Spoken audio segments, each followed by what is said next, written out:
are working towards empowering women, be it through opening up financial aspects where they can be able to empower themselves financially, because more often than not, a woman who is not financially independent ends up being quiet and timid and is not able to uphold even the peace or the security within the family itself, which is very vital. And I've also realized that when it comes to peace and security, engaging the men as well to just enlighten them on the fact that empowering a woman does not mean disenfranchising the man. It just means that you are creating a system where everyone is given a platform to be better, to create more, and to develop each other to the next.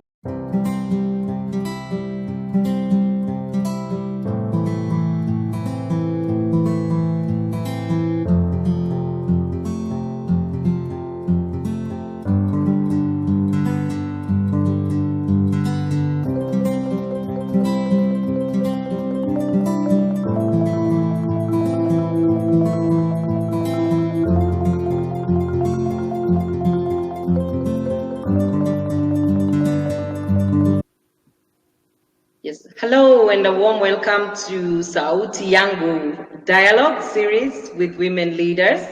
I'm super excited that we are also getting into the YouTube platform, Sauti Kenya. My name is Rachel Wainaina from Sauti Kenya program. And today with me, I have one of the participants of Sauti Kenya program who's going to be joining me.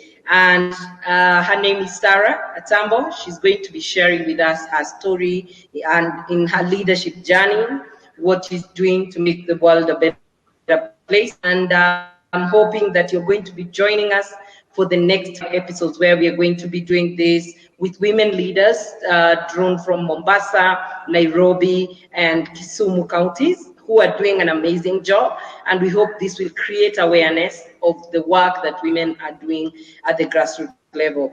So I'm going to welcome Sarah now. Hello. Hello. Hi. Wait, Sarah. Hi, Sarah. How are you? Yeah, so welcome to the show. And actually, I want to start with the first question, which is, you've been hosting the Sauti Yangu series for women leaders. How has that been for you, hosting this show? It's been really nice and very enlightening in terms of I've been able to learn a lot of things, as well as understand that when it comes to business activism or advocacy, there's a lot that goes into it. And the stories that the women were sharing were very inspirational, and I would just love to continue with what I'm doing as well. Wow, thank you. And I know many people who are watching this clip probably don't know you, and I just want them to get to know who's Sarah Atambo. Where does Sarah come from, and what does Sarah do? So that's the first question I want to ask you today. All right. Sarah is a profession. I have a bachelor's in biology, and this profession is one that I was able to connect my attachment in Kisumu, where we work in the community and educate them on malaria, the importance of visiting hospitals. At that point, it was still something new. And then they were also to be able to go to the community and help them learn how to treat their water. And also, I want to waterborne disease and affects mostly children under the age of 5. So we're able to sensitize the community on the uptake of the importance of the vaccine, and this reduced the number of cases. And from that, I was able to in Kenya. We were able to do a lot of the organization that supports women artists. There are a lot of challenges women artists face, and we were able to create seminars where we would encourage the artists or even the platform to share the music. I then transitioned into WILF Kenya, which is Women's International League for Freedom, That the US as well as Sweden, and we are able to conduct so many projects using the platform and the name itself, and the network that the organization itself has enables us to conduct so many projects that touch so many people's lives. Wow. Wow. And Sarah, I just wanted to ask you, there are many women out there who want to get into leadership and all that. So can you talk to me about your leadership journey? What made you step up your game and just decide, as Sarah, I'm going to step it up and I'm going to get into this leadership space in the civic leadership and start working with the community? What inspired you? Well, I started taking up leadership roles when I was in the church, and this gave me the confidence and the skills kept growing even through my professional journey. And I've been able to notice that there are so many gaps present in the community, and some of them are based on mindset, some of them are based on lack of opportunity, just injustice that causes so many problems to continue happening or even develop. These problems are what drive me to continue stepping up to fill in the gap. Um, I'm able to fill in the gaps through, in Wilf, I am the graphic designer and administrator. So I'm able to create the posters and create some documents. How someone can step up and become or get such opportunities if you volunteer. Some of those positions are voluntary, but the wealth of information that you get from the experience is worth any amount of money that you can give you. So, I would encourage anyone to, as much as you might be afraid, find an organization that drives issues or missions that you have. Once you find such an organization, sign up, volunteer. Organizations are always looking for volunteers. Sign up, and you'll find a department where you can either harness your skills or learn a lot of new skills. Wow, this is so inspiring. And Sarah, I just wanted to know more about your journey, for instance, in Sauti Kenya, how you joined Sauti Kenya, and what your journey has been like.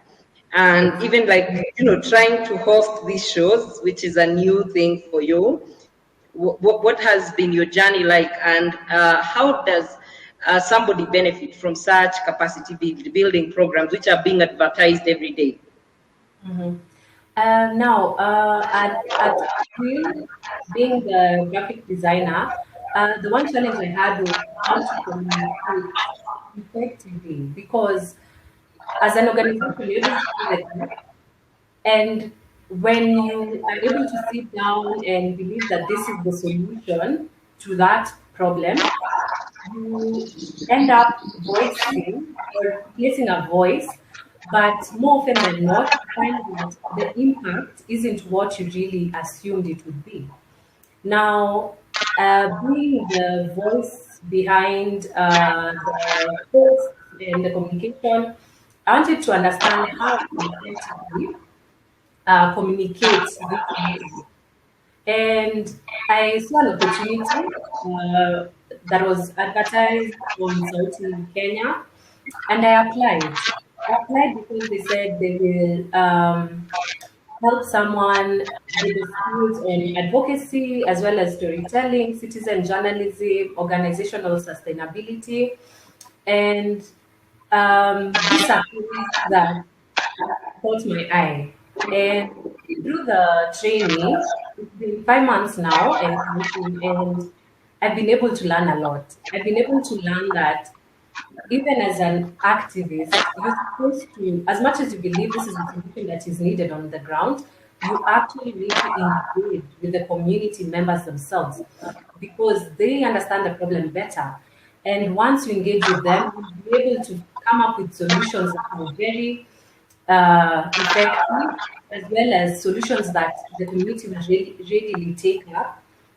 And also, how we communicate doesn't have to be through posters or just informative. Like, we can create engaging activities such as theater, these podcasts, these lives and webinars. And being given the moderator position, I actually volunteered for it as well. So there's a lot of volunteerism that comes to with it.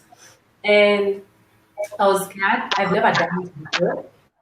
And I didn't know how these things go. But the more I've done it, the more I've understood that it's a platform or a way that enables someone to express themselves as well as share what they do.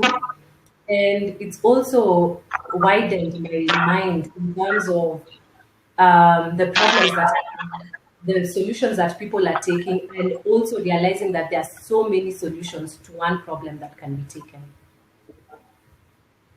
Amazing. And Sarah, this is an amazing story that you're telling us right here. And that goes to show the issue of, commitment and self-development commitment that has to be deliberate for somebody to get to the next level.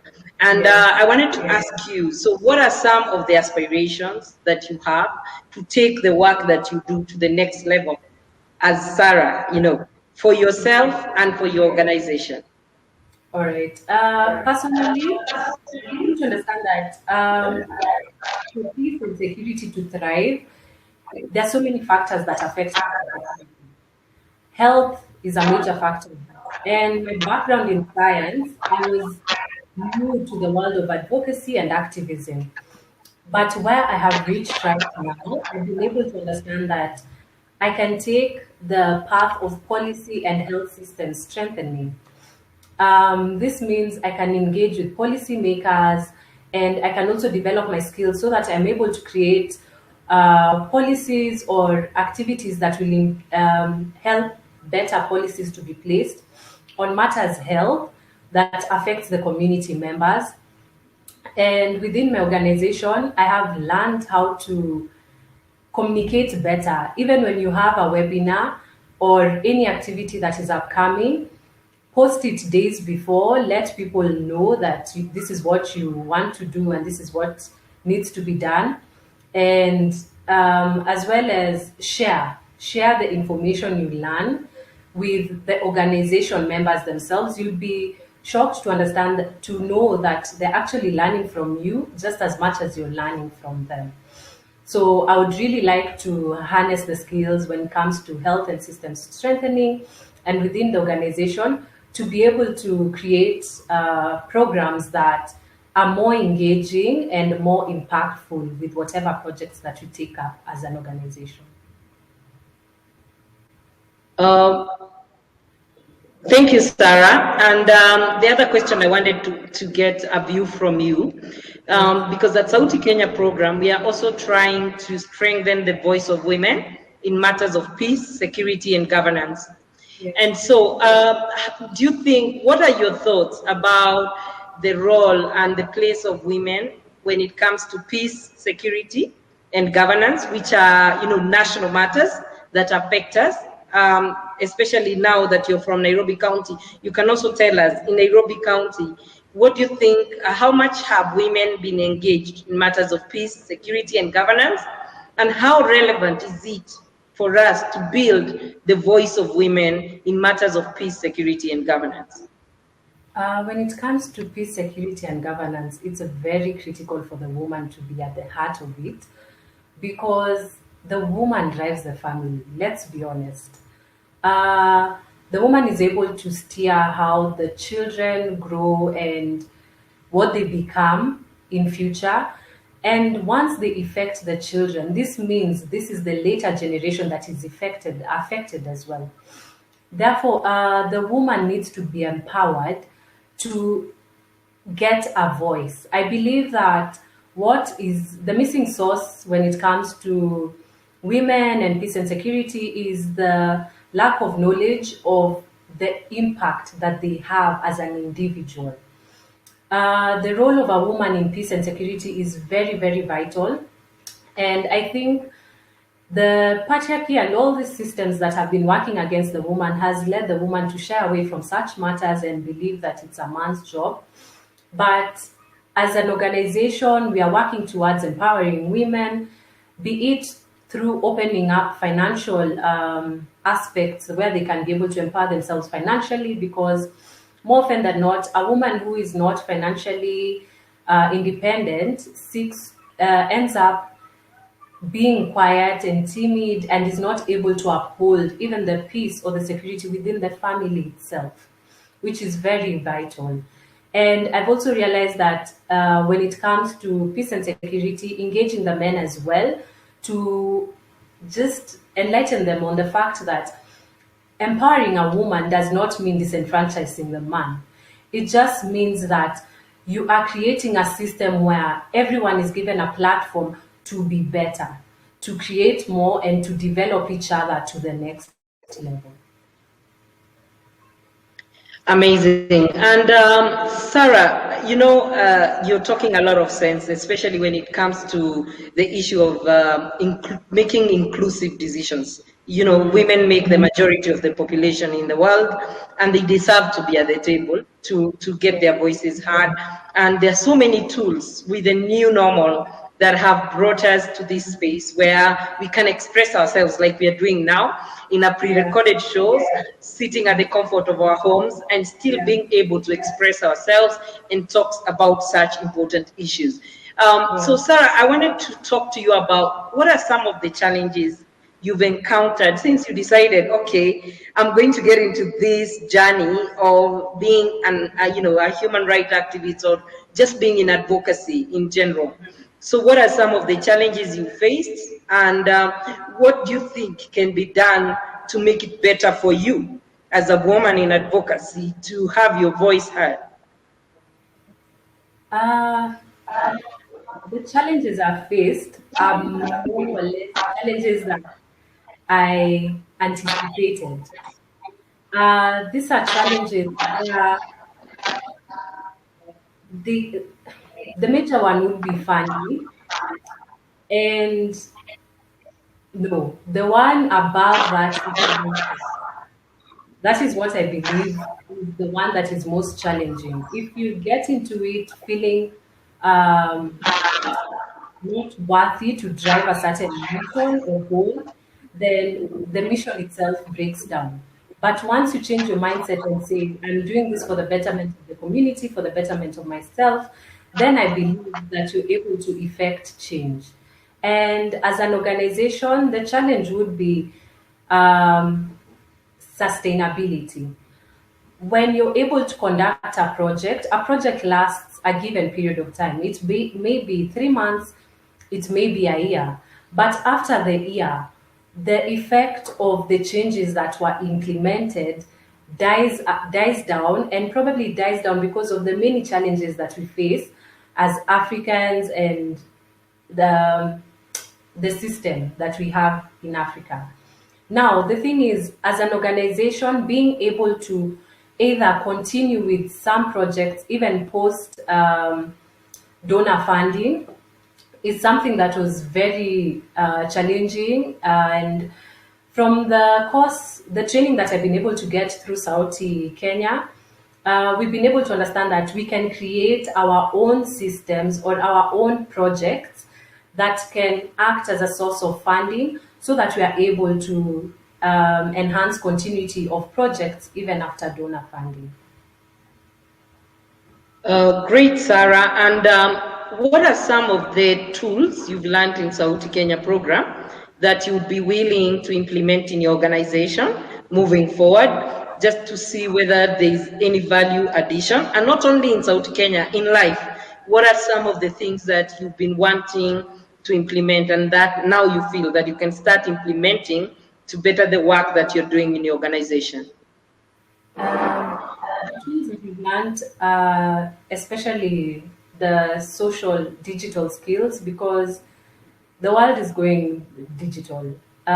So like right now, doing this webinar, I've understood programs that can be used to help you do certain projects, as well as the tools such as theater and advocacy, especially when you are doing an advocacy project, the steps that are involved for you to conduct a successful project, or a successful project is very important. Missing one just means that the project might not be as successful as you had intended it to be. And personally, I've been able to learn how to create a brand out of myself.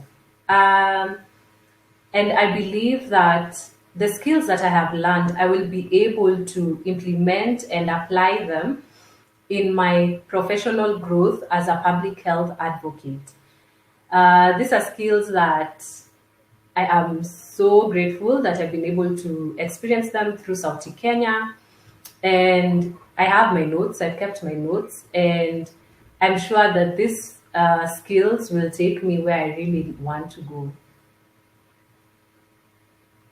Thank you, Sarah. And thank you, Sarah. And finally, I also want to pick your mind on if today you are in a place where you are asked to advise other young leaders, women leaders who want to start a career in advocacy, what would you say to them? And what kind of advice would you give to them? Yeah. What I would say to such ladies is that by the time you get the conviction, that's a calling already. So that means that it's time. Once the thought crosses your mind, then it's time. The next thing I would say is look for tools, be it a mentor, be it a training program, these trainings that you see online, and don't let an opportunity pass you in the name of feeling inadequate. Approach an organization, like I said earlier, that matches your interest, and volunteer. Volunteering allows you, especially when you join an organization that is just starting, it's actually the best organization to join, because the systems that have been put in place, the structures, you find yourself working in areas that you never thought you would. Like right now, we do the graphic design. I I enjoy seeing design. I'm actually a critic when I come to see things online, when I'm watching something, when I'm seeing anything.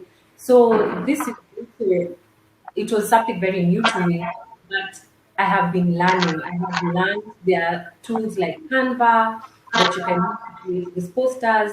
There are tools that you can use to remove a background. So once you get the calling, just get yourself out there, and the world is your opportunity. Don't be afraid, and never lose sight. The other thing is, don't give up, and don't go expecting anything. Strip yourself of everything, every expectation that you had in your head, and just go with the learning mentality. Once you have the learning mentality, there's nothing that will hinder you from achieving your goal. Thank you very much, Sarah. And the last two questions. The first one is, what is the project that you ever did in your life that you're so proud of? Like you think, I made a difference with this project. Maybe tell us that story as we end the show. And then after that, I'm going to ask you one last question or let me just combine them so you can answer them together. And what kind of partnership would you be looking for anyone who's watching this and is working in the same area where you're working in? Okay. All right. The project that I have done that really touched my heart was when we went to Sumo, and when we went to the community and taught the children how to purify water. Water for someone in Nairobi, in some places, is something that you don't think so much about. But once you're able to empower a child how to purify their water, you're able to see, because they used to miss school because of the dirty water sources that they had. But after we started showing them how to purify water and how to avoid getting the diseases, the waterborne diseases, we were able to see that the children attendance at school was going up. The parents were so happy because now the children were becoming more healthy, and even the schools themselves were able to implement this program that we had shown them. They're able to implement the water purifying process, and this enabled the children at school to even get access to clean drinking water, which is something that I believe every school should be empowered, so that children are able to access water, because water is life. And when it comes to partnership, WILF Kenya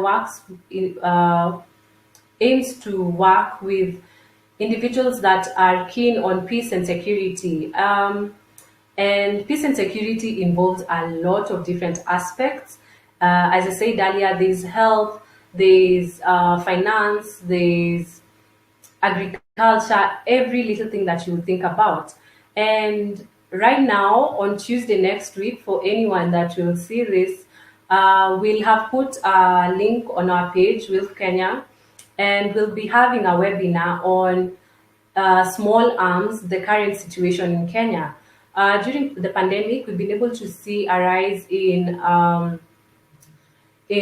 gender-based violence, as well as the use of arms when it comes to violence, even intimate partner violence. We would like to understand how is the acquisition process in Kenya for the small arms, and what policies surround the use and even acquisition of small arms in Kenya. So for any organization that is interested to even pitch in, you're allowed, you can inbox us using WILF Kenya platform on Facebook, and join us in fighting injustices, as well as empowering women for a better community.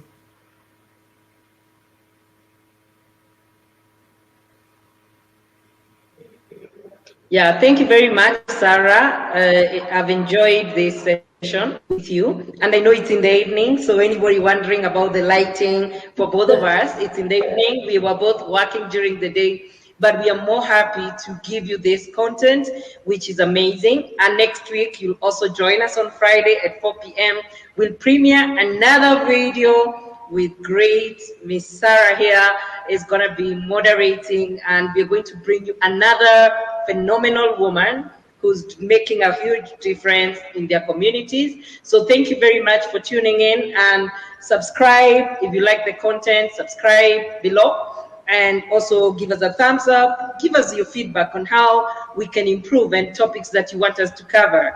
And as I log off, I want to say that yes, women can. And yes, women are doing great work across the African continent, and we are here as Sauti Kenya to make sure that we amplify their voices. So we look forward to more episodes of Sauti Yangu. We're going to bring you guests from Kisumu, from Mombasa, from Nairobi, and it's gonna be lit, because we want to be the living example of giving women a platform to share their stories. So Sarah, thank you very much, and looking forward to watch the show next week with you moderating. Thank you very much. Thank you so much. Okay, cheers. Okay, bye.